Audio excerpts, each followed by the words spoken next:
예, 돈 잘 버는 증권맨에게 듣는다 시간입니다. 제목이 아주 마음에 드는데요. 과속 방지턱을 넘어가는 과정에서 어떤 종목을 주목할 것인가. IBK 투자증권 영업부 박근영 차장님 오셨습니다. 어서 오십시오. 네, 안녕하십니까. 네, 생각보다 오늘 기관 중심으로 강하게 좀 반등이 나오고 있는데요. 키워드를 가지고 시장 흐름 읽어보도록 하겠습니다. 첫 번째 박근영 차장님이 주신 키워드는요. 이재용 부회장의 구속, 이재용 부재에 따른 삼성그룹주의 향방이 어떻게 될 것인가. 예, 어제는 일단 충격이 꽤 컸었는데 오늘은 이제 삼성전자 같은 경우는 조금 돌려내고 있네요. 네, 이재용 부회장의 징역 2년 6개월 실형 선고가 사실 이제 일부에서는 그 집행유예에 관련된 기대를 조금 했던 것으로 보이는데요.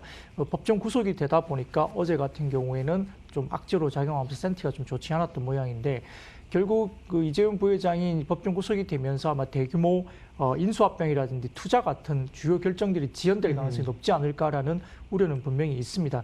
따라서 장기적인 성장력에 대한 악영향을 미칠 수 있고요. 다만 이제 과거에 오너가 전체적으로 지금 수감될 경우에는 현상 유지에 대한 그 경향이 굉장히 강했기 때문에 지금 전문 경영인 중심으로 인해서 아마 수익성 위주의 아마 경영이 좀 펼쳐질 가능성이 높다 볼 수 있습니다.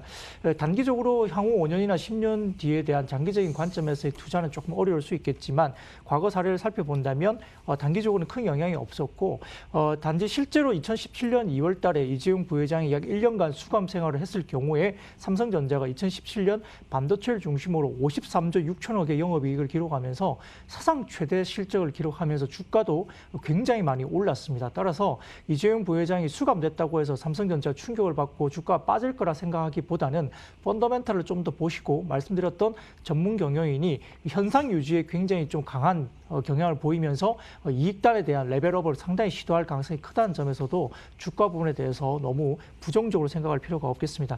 다만 이제 그 상속세 납부라든지 기업의 지배구조 개편과 관련된 분할, 합병, 매각이라든지 그다음에 이번에 이제 예정됐다고 계속 뉴스가 나왔던 삼성전자의 특별 배당 이런 이슈들이 변수가 될 수는 있기 때문에 아무래도 이와 관련된 지배구조 개편이나 상속세 납부와 관련된 이슈 때문에 올랐던 삼성 관련된 계열사들은 다소 이 부분에는 악재로 작용할 수가 있고요.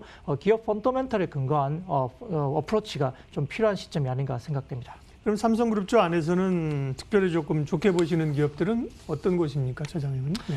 네, 개인적으로 올해 IT 중에서 제가 두 가지 종목, 그 연초부터 LG전자와 삼성전기 2개 정도를 봤었는데요. 예. 물론 삼성전자도 좋을 것 같습니다. 올해 1분기부터 디램 가격이 올라오기 시작했기 때문에 개인적으로는 삼성전자가 올해 10만 원 선도 충분히 갈 수 있다 볼 수 있어서 아마 앞자리가 바뀔 것을 보고 있는 종목 중에 하나이고요. 네. 삼성전기 같은 경우는 MLCC 시장에 상당히 올라오는 부분, 전장사업부 부분에서 상당히 숫자도 많아지고 가격도 올라온 부분이 있고요. 또한 과거 2017년, 18년 정도 MLCC의 영업이익률을 훨씬 뛰어넘는 부분이 나타날 수 있다. 그리고 SLP 관련된 기판 관련해서 패키징 관련해서도 상당히 지금 쇼티지가 나고 있는 상황에서 가격이 올라오기 때문에 상당히 좀 어려웠던 패키징 부분에서의 어떤 우상향 그림이 실적 개선이 이루어져서 아마 한 단계 레벨업이 되는 삼성전기가 되지 않을까 판단되고 있는 상황이기 때문에 예. 그렇습니다. 많은 기업들이 있겠지만 삼성그룹 내에서도요. 삼성전자와 삼성전기 두 종목을 언급을 해주셨습니다. 다음 키워드 확인하겠습니다. 키워드로 시장을 읽습니다. 다음은요. 우주산업이 뜬다. 그러게요. 지난번에 한화 에어로스페이스가 세트라가의 지분을 이제 인수했는데 어제 기사는 한국 항공우주죠. 카이스트와 손잡고 소형 위성 분야를 개발한다고 하는데 갑자기 이렇게 뭐 위성 우주산업이 이제 뜨는 뭐 배경이 있습니까? 이제 우리가 일반적으로 이제 소형 위성 같은 경우에는 네. 이제 민간 사업들도 상당히 많이 이제 위성을 띄우는 것으로 미국 시장에 아주 보편화되어 있습니다. 우리가 잘 알고 있는 손정희 회장의 이제 뭐 원웨이브라든지 그다음에 지금 스페이스X 같은 경우도 사실은 보면 테슬라의 일론 머스크가 지금 실제 전기차 이후로 지금 관심을 갖고 있는 부분이 결국은 이제 위성 사업이거든요.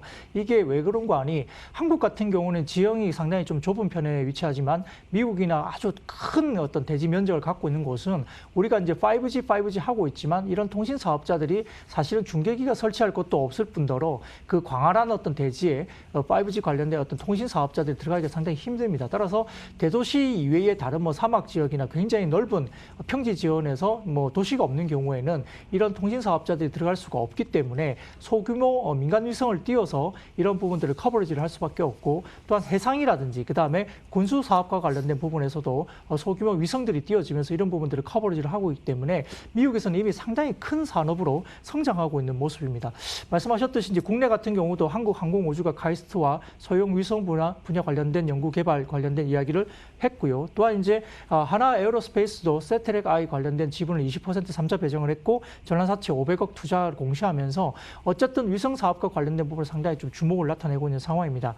LIG 넥스원 같은 경우도 위성 탑재재, 그다음에 SAR 레이더 등의 위성 부품을 제작 중에 있고요. 2020년 작년 같은 경우에 군사위성 관련된 지상 통신 단말기 개발을 끝내고 올해는 양산에 들어간다고 확인되고 있습니다.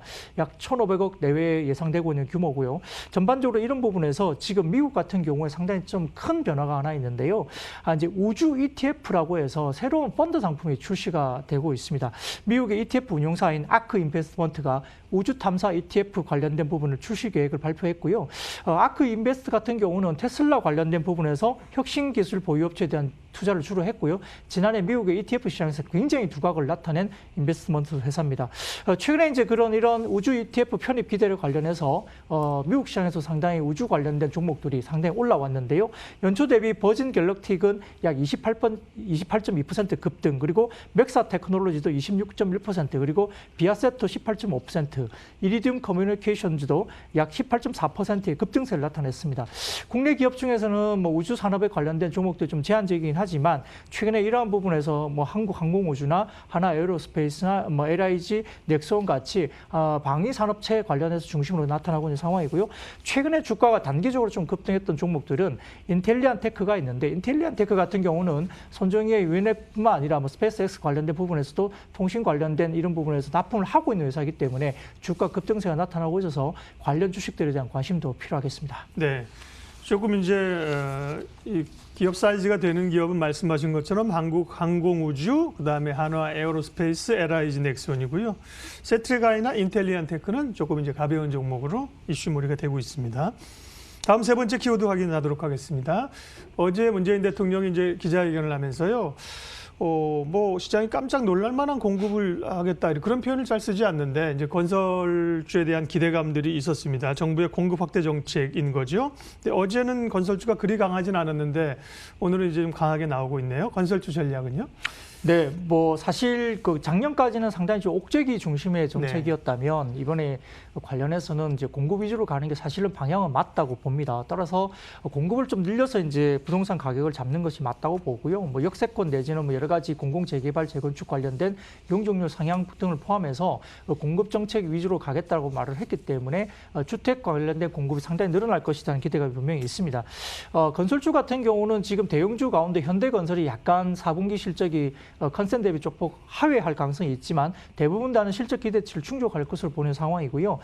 다만 이제 4분기 같은 경우에는 굉장히 부진했던 해외 수주가 다시 재개됐다는 것이 눈여겨볼 수 있습니다. 삼성 엔지니어링이 멕시코 도스보카스 관련된 부분에서 4.1조 원, 그리고 현대건설이 이라크 바스라 정유공장 고도화 설비 2조 원, 그리고 대우건설과 이라크 알포 신항만이 2.9조 원, 그리고 GS 이미나와 그다음 오만 해수 담수화 사설 관련된 부분에서 2.3조 원 정도가 대형 수주가 연이어 발표가 되고 있기 때문에 4분기 해외 수주 잔고에 대한 관련된 부분에서 올라온 부분들이 확인되고 있는 부분에서 상당히 좀 긍정적인 요인이 있습니다. 말씀드렸듯이 이제 국내 사업에서 대형 건설사들의 국내 주택 비중이 더 커지고 있는데요. 올해 같은 경우에 청약시장 관련해서 호황이 지속될 수 예상되고 있기 때문에 정부의 공급 우선 정책도 상당히 긍정적으로 이야기될 수 있습니다. 따라서 멀티플 상향 조정이 충분히 되고 있는 상황이고요. 주택 공급 확대 기대감 때문에 멀티플 상향은 PBR 기준 100까지는 충분히 갈 수 있다는 점입니다. 따라서 지금 관련해서는 이제 과거와 달리 해외 리스크가 낮아지고 있고 성장 신산업이 높아지고 있다는 점에서는 종목을 좀 눈여겨볼 수 있겠는데요. 현대건설이 4분기 부진한 실적이 다소 예상되고 있지만 그럼에도 불구하고 수주가 양호하고 올해 분할 물량이 크게 늘고 있는 상황이고요. 최근에 피어 그룹 대비 밸류에이션이 상대적으로 낮기 때문에 현대건설도 좀 볼 필요가 있겠고, GS 같은 경우는 정비 사업에서 굉장히 좀 우수한 성적을 나타내고 있고요. 타사 대비 신사업이 성공적으로 자리매김하고 있습니다. 그 대우건설 같은 경우도 최근에 주택 공급에 대한 이슈가 있어서 목표 주가 상향 조정되고 있기 때문에 전체적인 분위기에서는 이런 건설주를 보셔야 될 것 같고요. 건설주가 결국은 올라간다면 시멘트 업종들도 좋게 봐야 되겠죠. 그리고 최근에 NX 등과 관련해서 이제 아주 작은 종목들이 건설주가 올라가면서 주택 공급에 대한 확대 기대감 때문에 올라가고 있기 때문에 이러한 그 건자재 이런 부분도 상당히 좀 보셔야 될 걸로 보고 있습니다. 네. 중소형 건설사들도 이제 어제 신세계건설 오늘도 강하고요. 보면 뭐 그런 남광토건 이런 종목도 움직이는데 대형주 중심으로 이제 가시는 게 좀 편안하다는 말씀이신 것 같습니다. 현대건설, GS건설 주목해봤고요. 자, 시장 전략 마무리하겠습니다. 어쨌든 간에 조정이 좀 나오는 장세인데 이렇게 빨리 조정이 끝나는 것인가? 또 이제 기관들 중심으로 오늘 좀 반등을 주도하고 있어서요. 개인들은 다소 좀 소외될 수도 있겠습니다. 네, 여전히 지금 이제 멀티플 상향에 대한 환경은 충분히 조성됐다고 봅니다. 3,000포인트 시대가 열리면서 이게 가보지 못해서 너무 힘든 게 아니라 실제는 갔어야 되는 길인데 좀 늦게 왔다 볼 상황이고요. 제가 이제 제목에서 말씀드렸듯이 과속 방지턱이 왔다고 해서 변동성은 커질 수 있겠지만 단기적으로는요. 그리고 속도가 좀 천천히 갈 수는 있겠지만 과속 방지턱이 와서 후진하진 않습니다. 그렇기 때문에 앞으로 가는 방향은 똑같이 간다고 볼 수 있겠고요. 다만 단기적으로 좀 급하게 돌려온 부분 때문에 멀티플에 대한 밸류에이션 부담은 분명히 있기 때문에 좀 쉬어가거나 약간의 조정은 필요합니다. 건강한 조정이라 볼 수 있겠고요. 이런 부분에서 결국 이제 과열 해소 과정에서 변동성 확대 가능성은 비중 확대 기회로 삼으시는 게 좋겠습니다. 따라서 지금 바이든 정부 출범이기 때문에 아마 친환경 관련된 부분, 그러니까 수소, 뭐 전기차, 그다음에 풍력, 그다음에 뭐 태양광 이런 관련된 부분들은 여전히 지금 계속적으로 지금 신산업 관련주 중심으로서는 강할 수밖에 없고 자율주행이라든지 새롭게 또 오른 부분도 여전히 좋을 수밖에 없습니다. 실적 베이스로 봤을 때 우리가 이제 코스피 기준 베이스가 어느 정도 올라갈 것이냐 부분은 결국은 최근에 EPS 상향 조정을 이끌었던 것이 결국은 반도체입니다. 반도체를 포함한 IT 대형주가 끌었기 때문에 결국은 반도체 상향 조정이 그만큼 갈 수 있는 것이냐가 우리가 핵심으로 볼 수 있겠고요. 삼성전자를 비롯한 반도체가 과연 코스피 기준을 어느 정도 다시 끌어올리느냐 핵심이 될 수 있겠습니다.